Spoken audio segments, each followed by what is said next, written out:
Most people spend their entire lives trying to change their circumstances without ever realizing that the very thing they're using to try to change them is the thing keeping them the same. Your beliefs. Not just what you think, but what you've accepted as true about yourself, about reality, about what's possible. In this video, we're going to break down how those beliefs shape every experience you have, and more importantly, the trick to spotting them and dropping them. Let's say there's a change you want to experience in your life. You don't create it by force, by effort alone, or by trying to figure it out from where you are. You bring yourself into an alignment with the energy that represents the change you want to experience. And that begins with changing your state. It begins with placing yourself into a neutral state in relation to the problem. The solution, the answer, exists in a different vibrational state than the challenge itself. Like Einstein said, you can't solve a problem from the state in which it was created. So, whatever the challenge may be, it's important that you don't fear it, try to escape it, or resent it. Because in doing so, you perpetuate the very energy that ties you to it, keeping yourself in the same state. Instead, you focus your energy on the idea of the solution. You don't move into a new state by fighting the old one.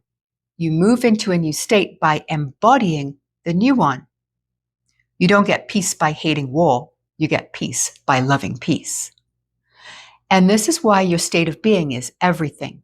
Your state of being, a product of your beliefs and perceptions about the world, always, and I mean always, generates the reality you experience.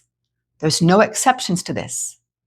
The belief that you're fearful invites things that generate fear. The belief that you're destined for a life of mediocrity perpetuates circumstances that reflect a diminished version of yourself back to you. The belief that you need protection invites attack. So when you spend energy trying to escape something, you're not moving away from it. You're anchoring yourself to the vibration of escapism. You're fostering a relationship with it. Instead, you choose an entirely different state. You prefer another alternative and place your attention there. Because when you lock yourself into the vibration of what you're afraid of, you make it more likely you'll experience fearful situations. Not because something outside of you is doing that to you, but because you are aligning with that frequency. And this is where your sense of identity comes in. If you want to become someone different, you must release the ties to who you no longer want to be. You release the identification with that version of yourself. And how do you do that? By becoming someone new and beginning to act in the same way you imagine the new version of you would act. And as you do this, your emotions will guide you. If you're generating experiences that bring you stress, misery, anxiety, sadness, panic, fear, or resentment, these emotions are not punishments, they're messengers. They're telling you that you have come out of alignment with your key signature vibration, the higher version of you. Because every situation in your life is inherently neutral. It simply is. The meaning you give it determines the state of being you experience it from, and that state determines what circumstances unfold. You can see this very clearly in real life. Take the example of unexpectedly losing a job. One person spirals into panic. How will I pay my bills, my mortgage, my car payment? This is the worst thing that could happen to me. Why me? This is so unfair. That fear begins to scatter their energy. They grasp for solutions or collapse into paralysis.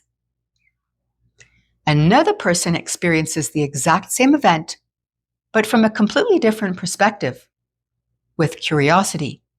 Well, that's unexpected. I wasn't particularly happy in that job anyway. It held no excitement or passion for me. It looks like it's time for me to move on. I may have resisted it, so I've been pushed into something new, like it or not. As Bashar would say, how exciting! I have no idea what's going to happen next, but I'm open to all possibilities. I trust I'll be taken care of. Same situation, completely different experience, because the state of being is different. Do you see the difference in the energy? One is immersed in fear, panic, and victimhood. The other is curious, open, and trusting, even a bit excited about what the future could bring. One contracts, the other expands. One limits possibility, the other opens to it. And this is not theoretical. It's a choice in how you experience reality. In my own life, I cultivate that state deliberately. I very rarely lock my doors. Sometimes I leave my garage door open overnight. I don't lock my car. I'll go for walks at midnight just to look up at the stars. And it never even occurs to me to worry about safety. I have a complete knowing that I'm safe, protected, and taken care of. And that state of being shapes my life. It draws me to people, places, and circumstances that reflect it. So I never experience anything other than that. Everything begins with choosing the state you want to experience and then embodying it. Not just thinking about it, but actually embodying it. And one of the most powerful ways to do that is through your imagination. Let's take a practical example. You're living in an apartment in the city, and you'd love to have your own home out in the suburbs, close to nature, parks, trees, a lake, animals. Let your imagination play. What does the home look like? Open space? Large windows filling the home with light? One floor or two? What do you see when you wake up?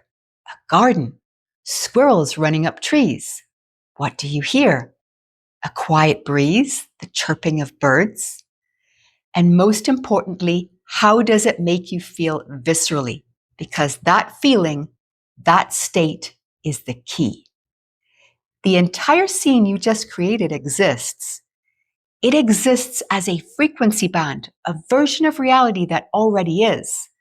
And the way you move from here to there is resonance.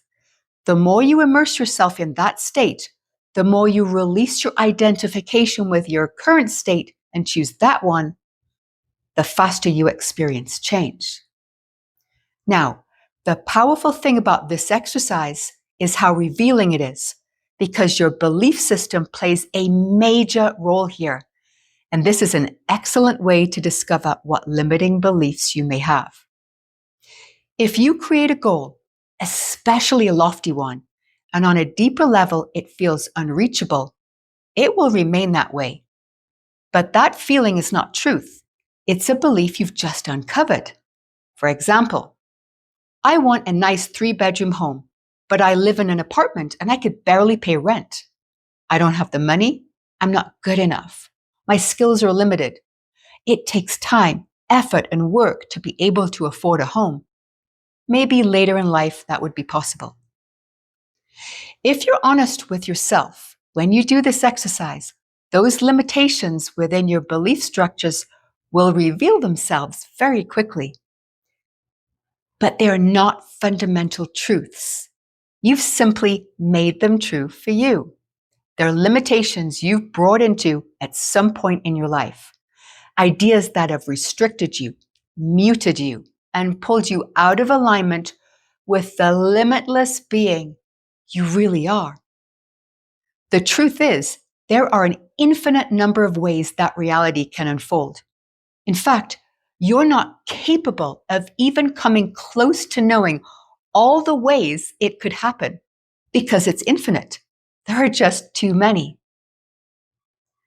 Many of my clients say to me, "But how do I find my limiting beliefs? It feels impossible to pinpoint them." No, it's not. That's just another belief. The simplest way to identify them is this. Choose the goal you want, clearly.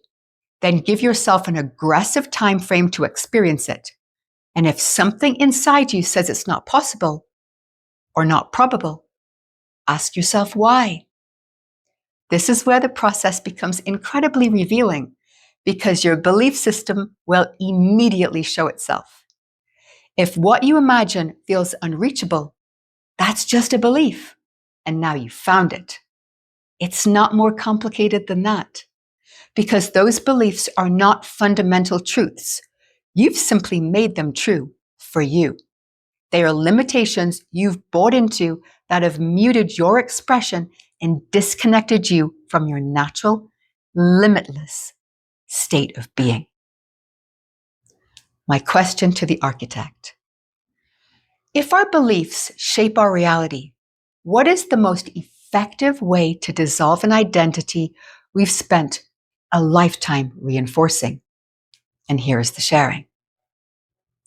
Beloved, your script uncovers a profound truth.